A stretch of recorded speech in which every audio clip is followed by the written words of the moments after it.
नमस्कार दोस्तों, इस वक्त की सबसे बड़ी खबर यह है कि स्मृति ईरानी की बेटी सनल ईरानी की शादी 500 साल पुराने महल में होगी। इसकी जानकारी लेने के लिए सबसे पहले आप चैनल पर नए हैं तो चैनल को सब्सक्राइब कर लें और लाइक कर लें। तो चलिए ऐसी खबर को जानने के लिए वीडियो में आगे बने रहे। तो चलिए जानते हैं कि यह खीवसर फोर्ट जो खीवसर गाँव में स्थित है और यह राजस्थान के जोधपुर के नागौर जिले में थार महोत्सव के पूर्वी तट पर स्थित है। जो इसका निर्माण जोधपुर के राव करमसर जी ने 523 ईस्वी में करवाए थे, जो जोधपुर के राव के 8वें बेटे थे। चलिए ये इस महल के बारे में जानकारी लेने के लिए सबसे पहले जानते हैं कि स्मृति ईरानी की बेटी सनल ईरानी की शादी की सगाई 2021 में हुई थी, जो अर्जुन भल्ला के साथ हुई थी। आइए अब जानते हैं कि इस किले के 3 तरह के कमरों के रूप में बांटा गया है। पहला है कि ट्रेडिशनल कमरा है, जो दूसरा है फर्नीचर युक्त है और तीसरा कमरा है जो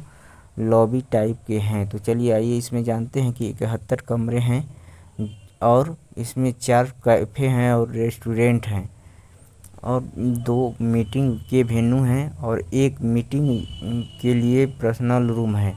और यह इसमें जो सूर्योदय का भी नज़ारा और सूर्यास्त का भी नज़ारा मिलता है। तो ऐसे वीडियो देखने के लिए बहुत बहुत धन्यवाद। तो ऐसे ही वीडियो देखने के लिए आपको बहुत बहुत धन्यवाद।